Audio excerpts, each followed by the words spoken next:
श्रीमद्भागवत महापुराण की।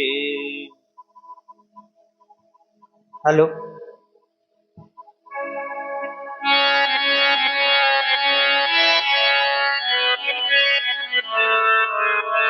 श्री राधे।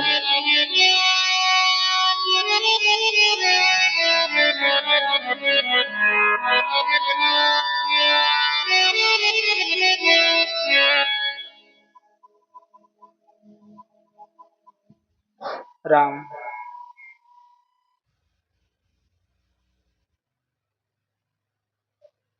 राम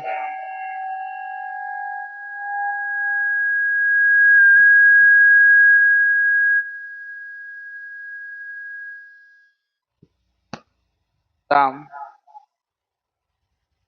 राम जय श्री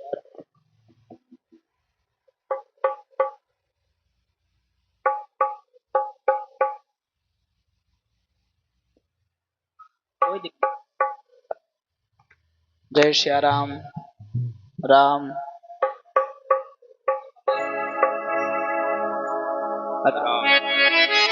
श्री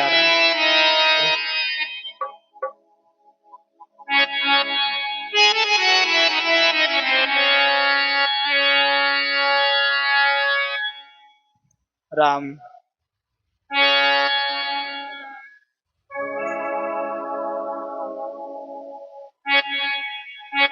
राम राम जय श्री राम राम राम जय श्री राम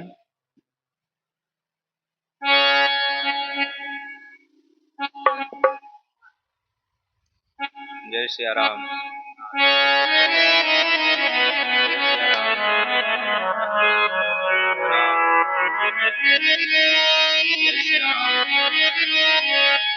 राम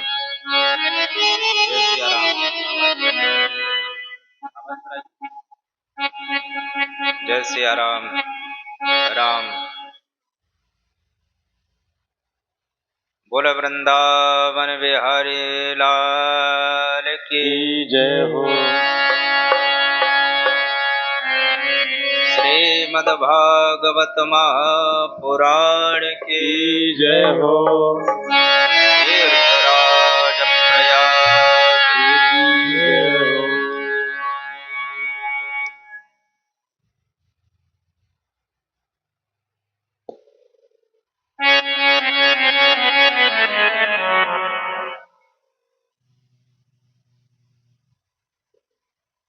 जय श्री राम।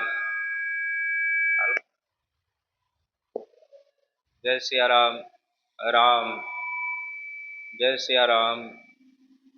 जय श्री राम। राम जय श्री राम।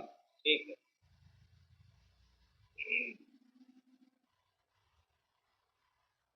बोल बांके बिहारी लाल की जय हो।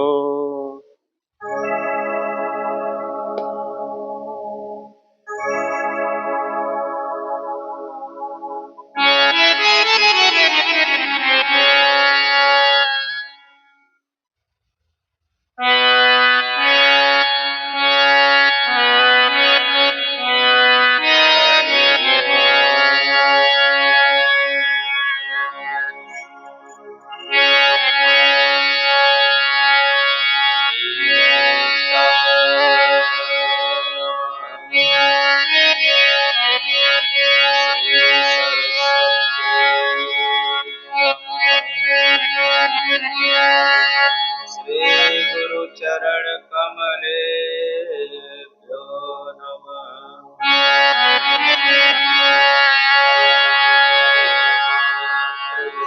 चरण कमले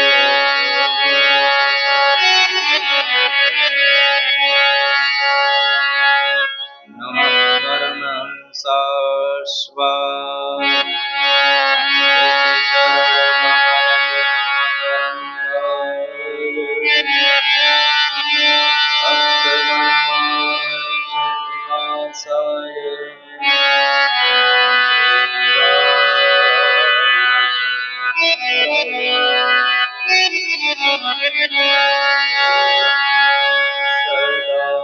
परिभवघनमभीष्टदो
श्रीराम राम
रुक्मणी वल्लभ सरकार की जय हो।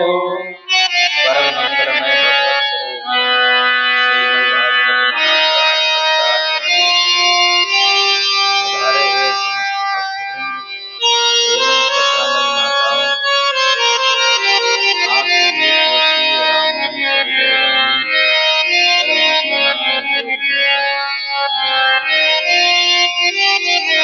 भगवत स्वरूप श्रीमद्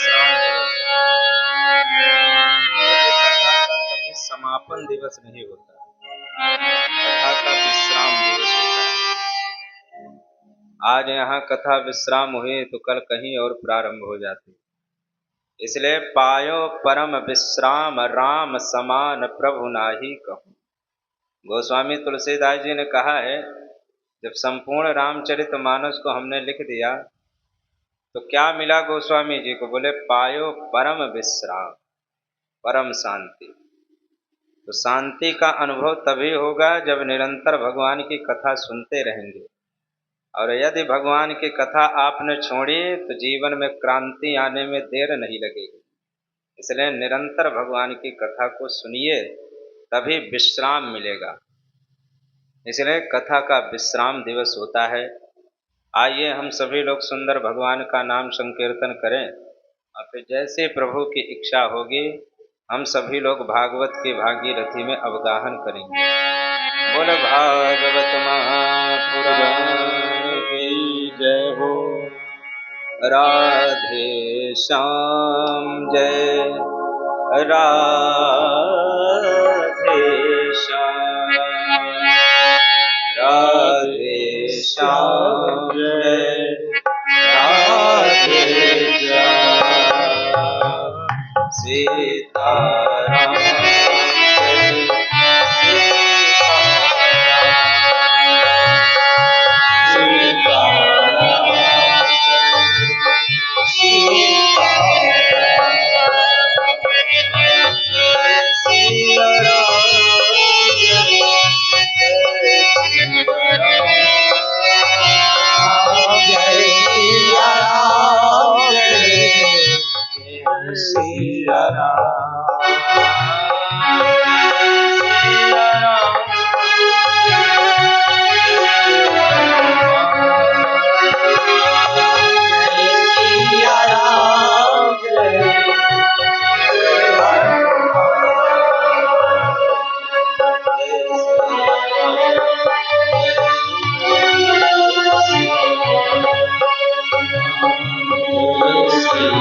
सीताराम जय सीताराम,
सोमस्तु वांशुदेवांशो दग्धः प्रागरुद्रमन्युना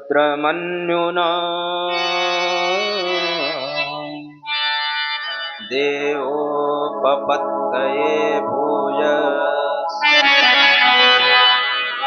प्रत्यपद्यत। कल की कथा में हम सभी लोगों ने श्रवण किया कि माता रुक्मिणी के साथ भगवान श्री द्वारिकाधीश के साथ में विवाह बड़े धूमधाम से संपन्न होता है।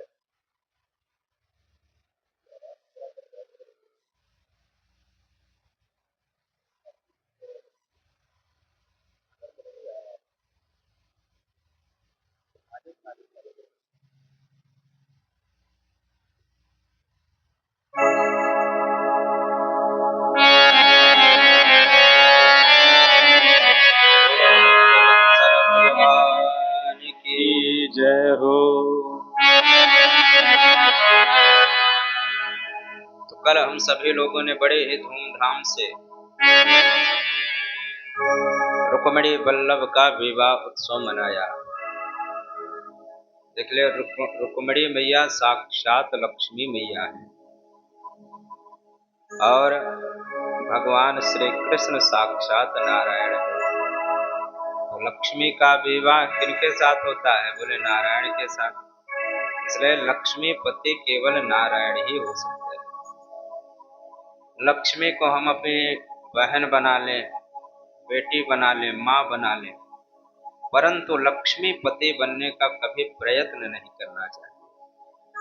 जिसने प्रयत्न किया उसका अंतिम परिणाम आप लोगों ने देखा कि शिशुपाल बारात लेकर के आया था, लेकिन यहाँ तक आत्महत्या करने के लिए उद्यत हो गया। तो भैया कभी भी लक्ष्मीपति बनने का प्रयत्न नहीं करना चाहिए। और लक्ष्मी स्वयं रुक्मिणी मैया है। श्री रुक्मिणी मैया से प्रथम पुत्र हुए श्री प्रद्युम्न जी महाराज, जो साक्षात कामदेव के ही अवतार हैं। जब भगवान भोलेनाथ ने अपना तीसरा नेत्र खोल करके कामदेव को भस्म कर दिया था, तो उस समय कामदेव की पत्नी आई, रति जिनका नाम था। वो आकर के कहते हैं, महाराज मेरे पतिदेव मुझे कब प्राप्त होंगे?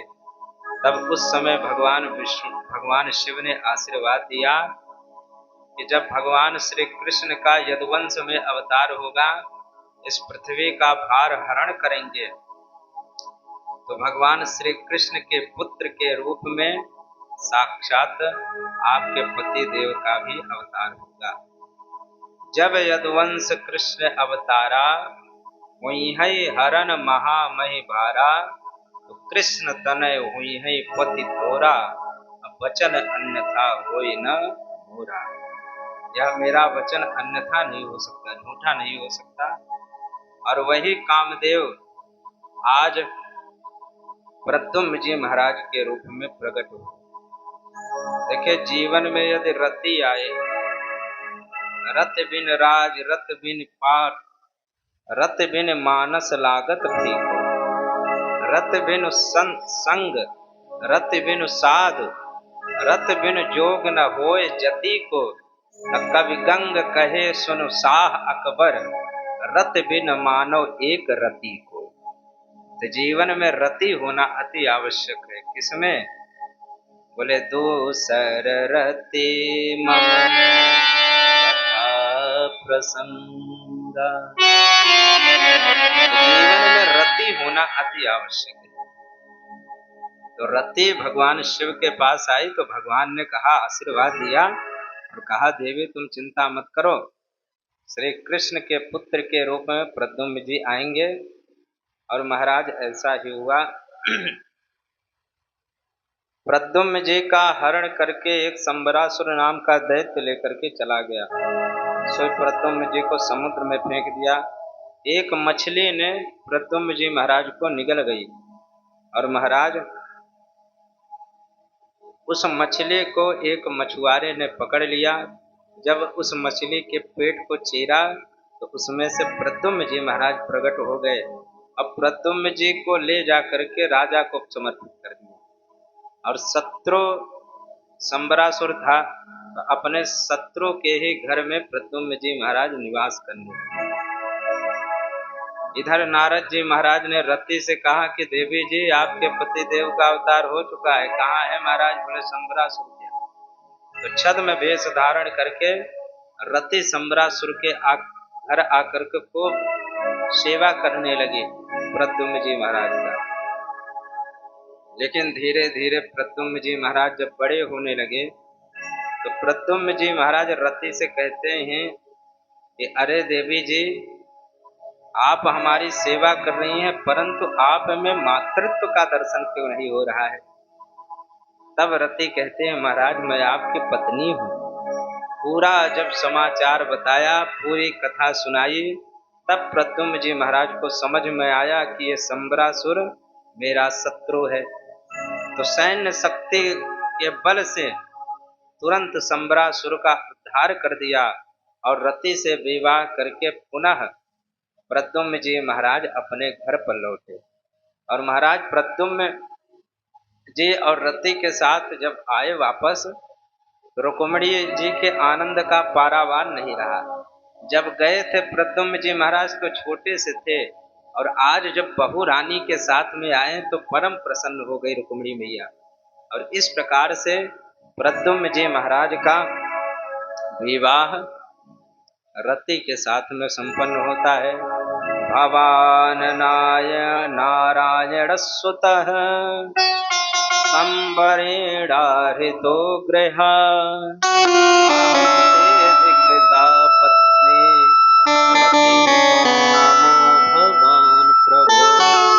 इस प्रकार से भगवान ने प्रद्युम्न जी ने संबरासुर का उद्धार किया। सुखदेव जी कहते हैं राजन, भगवान के और भी विवाह हुए। परीक्षित जी कहते हैं महाराज कृपा करके बताइए भगवान के और कितने विवाह हुए? तब सुखदेव जी कहते हैं राजन, एक बार की बात है, सत्राजित नाम का एक राजा था। उसके पास संयंतक नामक एक मणि थी, बड़ी चमचमाती थी, 8 बार सोना नित्य प्रदान करने वाली थी। कुछ यदुवंशियों ने वह मणि भगवान के लिए मांगी तो सत्राजित ने मना कर दिया। और जब इसका छोटा भाई मणि गले में बांध करके शिकार खेलने गया तो शेर के हाथों मारा गया। सत्राजित का भाई जब घर लौट करके नहीं आया तो सत्राजित तुरंत समझ गया कि श्री कृष्ण ने ही मेरी मणि को चुरा लिया। तो एकांत में अपनी पत्नी से जाकर के कहते हैं देवी जी, मुझे तो लगता है कि द्वारिकाधीश श्री कृष्ण ने ही मणि को चुराया है। वो बचपन का चोर है, पहले माखन मुखरी चुराता था और चित्त चुराता है, और आज मणि भी चुराने लगा। लेकिन देवी अभी ये बात पूरे कन्फर्म नहीं है, आप किसी से कहना मत। लेकिन हमारी माताओं का स्वभाव है, यदि आप कोई बात उनसे कह दीजिए तो जल्दी पचती नहीं है। तो देवी जी ने अपनी पड़ोसी से कहा, अब पड़ोसी ने पड़ोसी से कहा, और ऐसे ही पूरी बात पूरे गांव में फैल गई। करणे करणे जपान जनाह, कान ही कान यह बात फैल गई कि द्वारिकाधीश ने ही मणि को चुराया है। भगवान विचार करने लगे कि भाई अपन ने मणि चुराई भी नहीं और झूठा आरोप लग रहा है। सोई भगवान जंगल की ओर चल दिए। तो आगे जा करके देखा कि सत्राजित का छोटा भाई मरा पड़ा था। और जब और आगे बढ़े तो शेर के पैर के चिन्ह दिखाई पड़े, और फिर और आगे बढ़े तो शेर भी मरा दिखाई पड़ा। फिर और आगे बढ़े तो भालू के पैरों का चिन्ह दिखाई पड़ा। उस पैरों के चिन्ह को देखते हुए प्रभु एक गुफा में प्रविष्ट हो गए। और जैसे उस गुफा में प्रविष्ट हो गए तो जामवंत की बेटी जामवती उस मणि के साथ में खेल रही थी। उसी समय प्रभु पहुंच गए, देवी जी ये मणि आप हमें दे दीजिए। और जामवंत जी उसी समय आ गए। जामवंत जी कहते हैं तो मणि को नहीं ले सकते। अब तो महाराज भयंकर युद्ध होने लगा, क्योंकि जामवंत जी ने रामा अवतार में भगवान राम से कहा था, सरकार हम आपसे युद्ध तो करना चाहते हैं लेकिन हमारे अंदर शक्ति नहीं। भगवान ने कहा तुम्हारी इच्छा हम अवश्य पूरी करेंगे। और महाराज भयंकर युद्ध होने लगा जामवंत जी का और भगवान श्री कृष्ण का। ऐसा भयंकर युद्ध हुआ कि यह युद्ध 28 दिन तक चलता रहा। और 28वें दिन भगवान ने जामवंत जी की नस नस ढीली कर दी। तब चरणों में गिर करके कहते हैं, सरकार अब मैं पहचान गया कि आप हमारे राम जी हो। बोले भक्त वत्सल भगवान की जय हो। और महाराज 28वें दिन भगवान ने उठा करके जामवंत जी को पटक दिया, छाती पर चढ़ गए, जामवंत जी की नस नस दी। कहते हैं, सरकार आप मेरे राम जी हो। और सारा मणि चोरी का प्रसंग जामवंत जी महाराज को भगवान ने सुनाया। तो जामवंत जी कहते हैं, सरकार बेटी को दी हुई वस्तु कभी वापस नहीं ली जाती, इसलिए यदि आप हमारी बेटी से विवाह कर लो तो मणि भी आपकी हो जाएगी और मेरी बेटी भी आपकी हो जाएगी। तो जंगल में हो गया मंगल। भगवान ने जामवंत की बेटी जामवती से भगवान का ये दूसरा विवाह हुआ। बोल भक्त वत्सल भगवान की जय हो। तो ये दूसरा विवाह हुआ। भगवान वापस मणि लेकर के जब आए तो सत्राजित को वह मणि थमाई कि लो भाई अपनी मणि, अब दोबारा हमें चोरी का आरोप मत लगाना, इसलिए अपनी मणि ले लो। सत्राजित बड़ा लज्जित हुआ, पश्चाताप करने लगा। अंततः सत्राजित ने अपनी बेटी का विवाह, जिनका नाम था सत्यभामा जी का विवाह भगवान श्री द्वारिकाधीश के साथ कर दिया। बोल भक्त वत्सल भगवान की जय हो। ये प्रभु का तीसरा विवाह हुआ सत्यभामा जी के साथ। अब एक बार की बात है, भगवान पांडवों से मिलने के लिए द्वारिकाधीश दिल्ली पधारे। और दिल्ली का ही प्राचीन का नाम है इंद्रप्रस्थ, इंद्रपुरी। पांडवों ने प्रभु का आत्मीय स्वागत किया। और एक दिन भगवान अर्जुन से बोले, मित्रों चलो थोड़ा यमुना जी के पार चले, यमुना जी का दर्शन कर आवे। तो दोनों मित्र रथ में बैठ करके घूमने निकले यमुना के तट पर। जैसे यमुना के तट पर पहुंचे तो एक कन्या तपस्या कर रही थी। भगवान ने अर्जुन से कहा, अर्जुन जाकर के पूछो ये देवी किस लिए तपस्या कर रही है। अर्जुन आए और अर्जुन ने पूछा, सरकार देवी जी आप किसके लिए तपस्या कर रही हैं। तो वो देवी जी कहती हैं, महाराज मेरा नाम है कालिंदी, मैं सविता की दुहिता हूँ और मैं भगवान विष्णु को पति के रूप में प्राप्त करना चाहती हूँ। अहम देवस्य सवितुर दुहिता पतिमीक्षते विष्णुं वरेण्यं वरदम्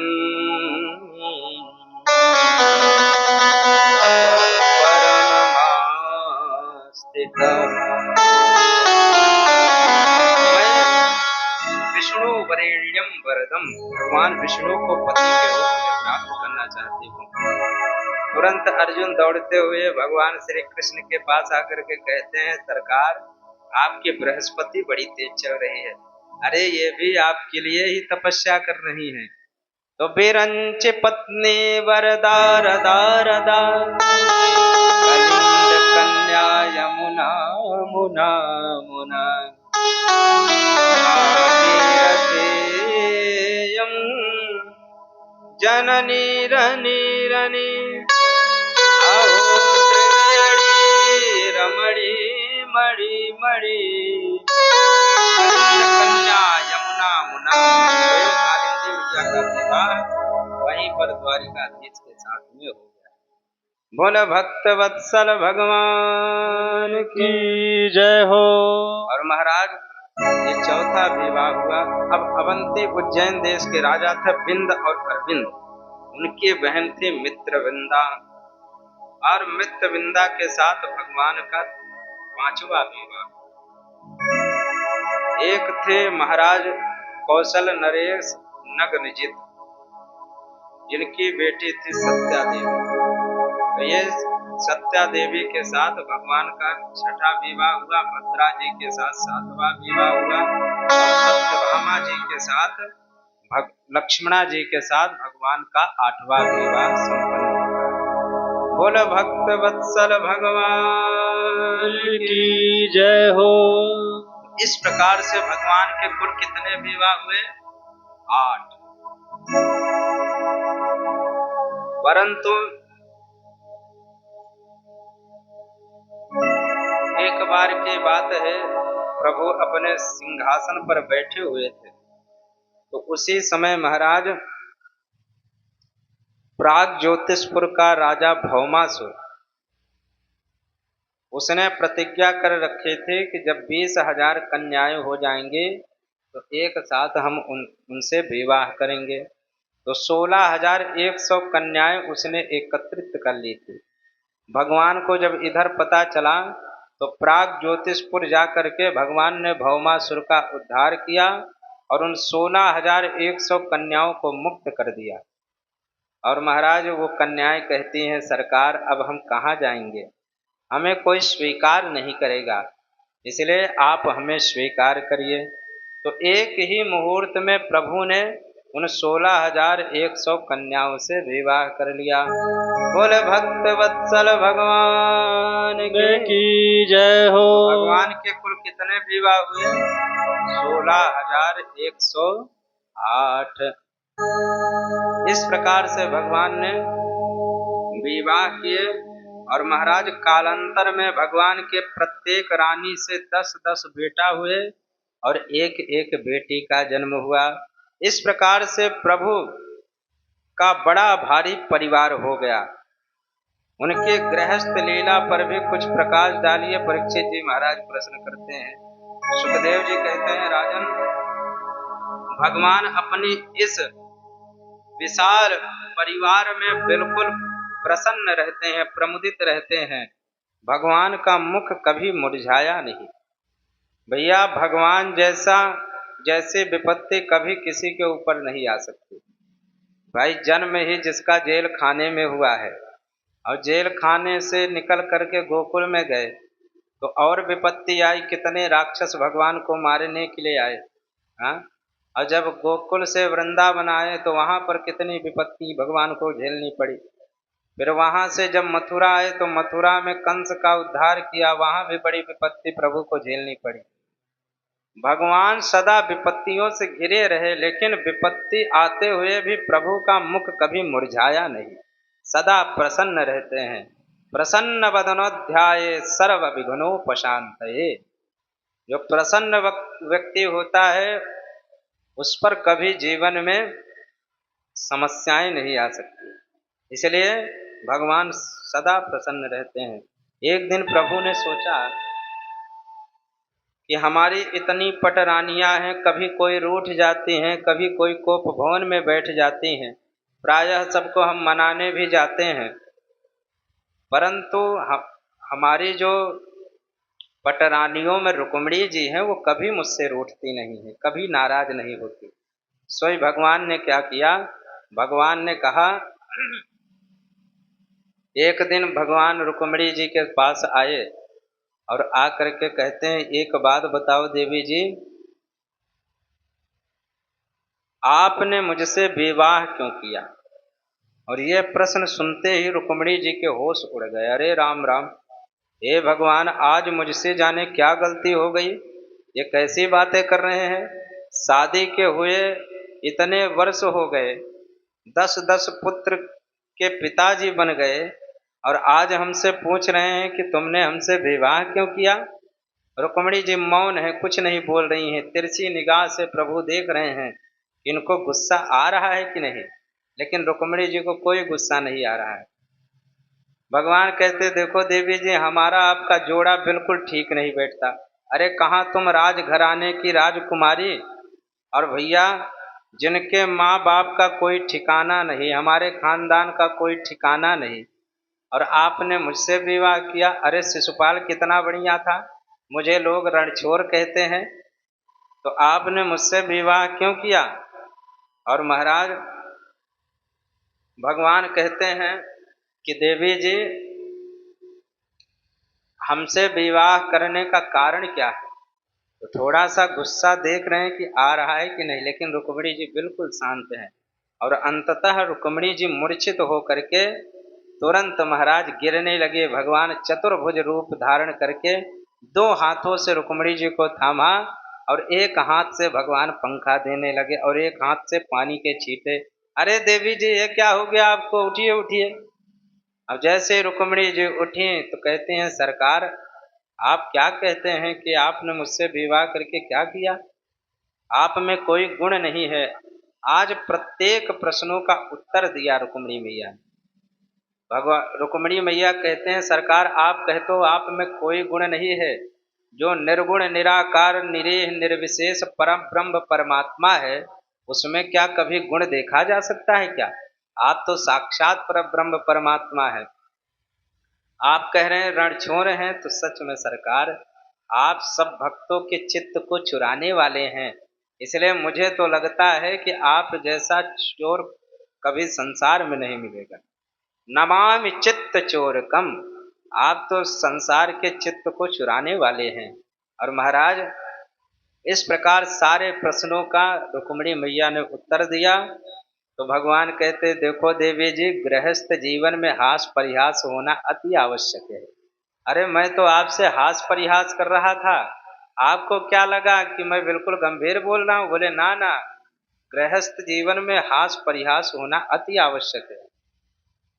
जिस घर में हास परिहास नहीं होता वह घर सदा परेशानियों से घिरा रहता है। इसलिए हास परिहास होना अति आवश्यक है। अयम हे परमो लाभो गृहेशो गृह में धीनाम यन्नमैर्गीयते याम प्रियया भेरो भामी। भगवान कहते हैं, देवी हास परिहास होना अति आवश्यक है। और इस प्रकार सुखदेव जी कहते हैं, राजन भगवान इतने बड़े परिवार में हास परिहास मनोरंजन करते हुए परम प्रसन्न रहते हैं। जीवन में कभी भी माधव का मुख मुरझाया नहीं। जैसे जैसे भगवान के विवाह हुए वैसे भगवान के पुत्र पौत्रादिकों का भी विवाह हुआ। भगवान के पुत्र प्रद्युम्न हुए और पौत्र श्री अनिरुद्ध जी महाराज हुए। अनिरुद्ध जी महाराज का 2 विवाह हुआ और दोनों में महाराज भयंकर युद्ध हुआ। भाई ठाकुरों के विवाह में जब तक युद्ध ना हो तब तक उनको शांति नहीं मिलती। तो भगवान के जितने भी विवाह हुए ना, सब में भयंकर युद्ध हुआ। एक बार की बात है, अनिरुद्ध जी का विवाह हो रहा था तो रुक्मी और दाऊ जी महाराज द्योत कीड़ा कर रहे थे, जुआ खेल रहे थे। सो रुक्मी ने क्या किया, छल करना प्रारंभ कर दिया। और जैसे ही छल किया उसी समय आकाशवाणी हुई। और जैसे ही आकाशवाणी हुई कि जीत हुई है दाऊ जी की, रुक्मी ने छल किया है, सो दाऊ जी महाराज ने अपना हल मूसल संभाला और रुक्मी के सिर पर रख दिया। सो रुक्मी का गोविंदाय नमो नमः, रुक्मी का कल्याण कर दिया भगवान ने। अब भाई विवाह में एक व्यक्ति की मृत्यु हो गई, रुक्मी का उद्धार हो गया। तब क्या था महाराज, अब रुक्मिणी के भाई थे रुक्मी, तो भगवान ने विचार किया कि भाई बोलना यहाँ पर उचित नहीं है, क्योंकि यदि देवी जी की तरफ बोलेंगे तो भैया जी नाराज हो जाएंगे, और यदि भैया जी की तरफ बोले तो देवी जी नाराज हो जाएंगे। इसलिए वहां पर प्रभु ने मौन स्वीकार किया कि यहाँ पर मौन रहना ठीक है। और इस प्रकार से अनिरुद्ध जी का प्रथम विवाह हुआ। और महाराज प्रथम विवाह में ही बड़ा युद्ध हुआ। दूसरा विवाह अनिरुद्ध जी का बाणासुर की बेटी के साथ में। और महाराज इस प्रकार से 2 विवाह श्री अनिरुद्ध जी का हुआ। और महाराज एक बार की बात है, भगवान द्वारिकाधीश पधारे और उसी समय बाणासुर उषा थी ना, बाणासुर की बेटी उषा, उसका विवाह अनिरुद्ध जी के साथ हुआ, लेकिन उस विवाह में भी बड़ा युद्ध हुआ। और ऐसा युद्ध हुआ कि भगवान शिव और विष्णु में भयंकर युद्ध हुआ। और ऐसा भयंकर युद्ध हुआ कि इधर से पशुपात अस्त्र चल रहा है और उस उधर से महाराज वैष्णव अस्त्र चल रहा है। बड़ा भयंकर युद्ध होने लगा।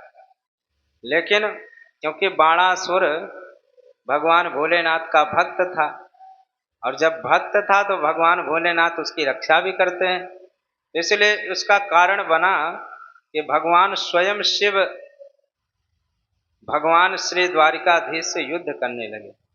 और अंततः भगवान शिव ने भगवान शिव को परास्त कर दिया। तो भगवान शिव ने बड़ी सुंदर भगवान की स्तुति यहाँ पर गाई है।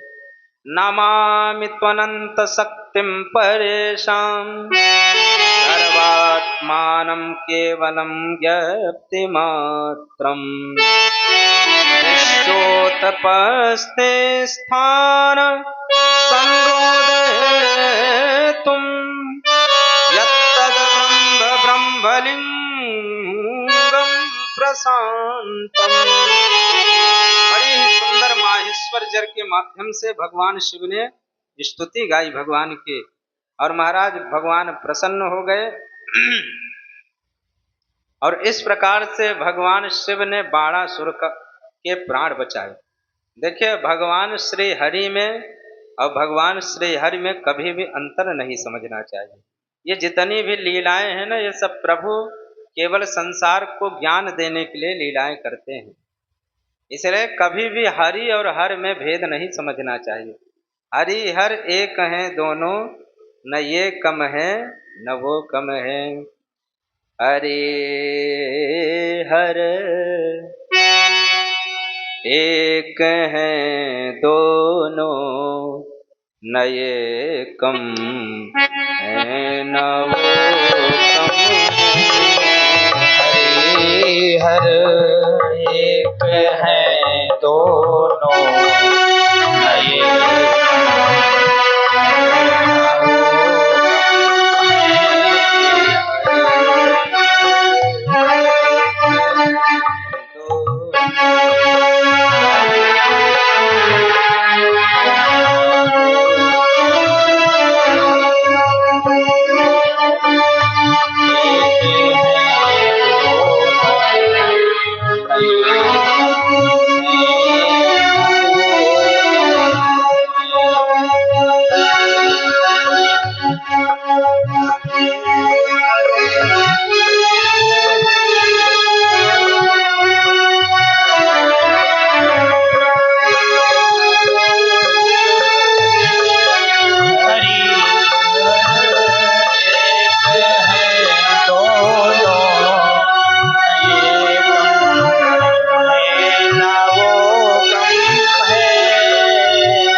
क्षीर सागर में, क्षीर सागर में ससुर घर दोनों रहते हैं, न ये कम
माने पिया का मान रखते हैं, नैया का मान करने में न ये गम है न वो गम है। हरि हर एक